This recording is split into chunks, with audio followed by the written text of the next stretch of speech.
नमस्कार विद्यार्थी मित्रांनो, स्वागत आहे तुमच्या आपल्या आवडत्या युट्यूब चॅनल मध्ये सक्सेस स्टडी पॉइंट मध्ये. ज्या गोष्टीची तुम्ही एकदम आतुरतेने वाट बघत होते, चौथी आणि सातवीची मेरिट लिस्ट. चौथी आणि सातवीचा स्कॉलरशिप रिझल्ट तर लागला होता, पण मेरिट लिस्ट लागायची बाकी होती. अंतिम यादी केव्हा लागेल, अंतिम यादी केव्हा लागेल, तर काल ही अंतिम यादी जाहीर झालेली आहे. आपण ह्या व्हिडिओमध्ये व्यवस्थितरित्या बघणार आहोत की ही अंतिम यादी कशी बघायची आणि कोणाकोणाचा प्रॉब्लेम असा येतोय की रिझल्ट शो होत नाही, रिझल्ट दाखवत नाहीये.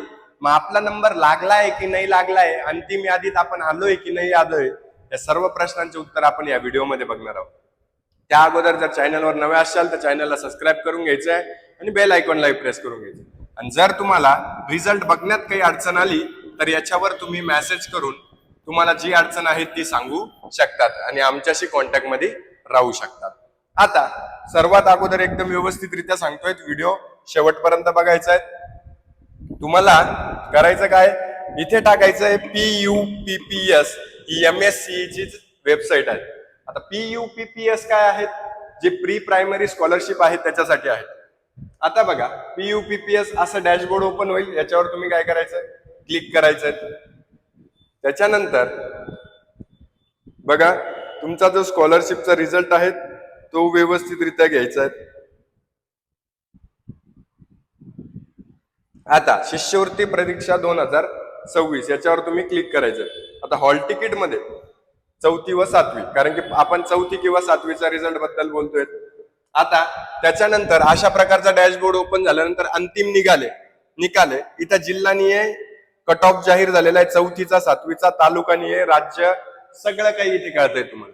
आता विद्यार्थ्यांसाठी निकालावर जर तुम्ही गेले तर इथे काय करायचंय, तुम्हाला तुमचा निकाल वगैरे बघायचा. अगोदर काय येत होतं, तुम्हाला पास येत होतं, सगळ्यांना पात्र येत होतं. पण आता कसं येणार आहे, लक्ष द्या. इथे तुम्हाला टाकायचंय तुमचा सीट नंबर काय. आपण 1 मिनिट सीट नंबर टाकून दाखवतोय मी तुम्हाला.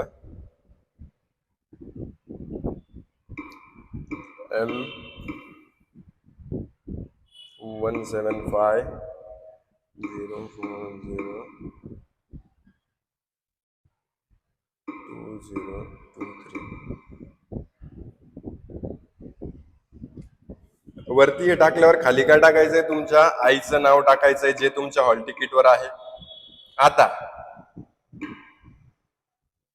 बघा, जेव्हा तुम्ही असं करशाल तेव्हा तुम्हाला असं येईल की शिष्यवृत्ती धारक झाल्याबद्दल हार्दिक अभिनंदन. आपण शिष्यवृत्ती धारक झाल्याने शिष्यवृत्ती रक्कम जमा करण्यासाठी आपल्या आधार कार्डशी संलग्न बँक खात्याची व आधार कार्डची माहिती भरणे आवश्यक असल्यास आपल्या शाळेच्या लॉग इन मध्ये आधार कार्डशी संलग्न बँक खात्याची व आधार कार्डची माहिती तत्काळ भरावी. माहिती भरल्यानंतर आपला अंतिम निकाल पाहता येतो व डाउनलोड करता येतो. आता तुम्हाला निकाल दिसत नाही, पण तुम्हाला असं दिसतंय. असं का बरं दिसतंय, कारण की तुम्ही शिष्यवृत्ती धारक झालेले आहेत, तुम्हाला शिष्यवृत्ती मिळालेली आहेत. म्हणून तुम्हाला काय करायचंय, शाळेमध्ये आधार कार्डला जॉईन असलेलं बँक पासबुक तुम्हाला काय करायचंय, तिथे द्यायचंय. म्हणजे आधार कार्ड मोबाईल नंबरला लिंक असणारं बँक पासबुक तुम्हाला तिथे द्यायचंय आणि आधार कार्ड द्यायचंय. त्याच्याने तुम्ही काय करायचंय, तिथे लॉग इन करून घ्यायचंय. मग तुम्हाला काय होणार आहे, तिथे तुम्हाला रिझल्ट तुमचा दिसणार आहे. आता त्याच्यानंतर जर तुम्हाला, आता हे तर कळालं तुम्ही पास झालेत नाही, जिल्हानिहाय कट ऑफ हे करायचंय. तर चौथी स्टेट बोर्ड, ज्या बोर्ड मध्ये तुम्ही आहेत त्याच्यामध्ये तुम्हाला जायचंय. आता इथून काय करायचंय, तुम्हाला तुमचा सगळा कट ऑफ वगैरे तुम्हाला किती लागलाय, अभ्यासक्रमानुसार चौथीचा किती आहेत ते सगळं काही तुम्हाला इथे दिसून जाणार आहेत. सातवीचं पण ऍज इट इज तुम्हाला तिथेच दिसणार आहेत. कळालं? याच्यातच तुम्हाला बघायला मिळणार आहेत की तुम्हाला कुठे कुठे आहेत. आता महत्वाच्या सूचनामध्ये पण तुम्हाला दिलेले आहेत की विद्यार्थ्यांना कसं कसं काय काय आलेलं आहेत.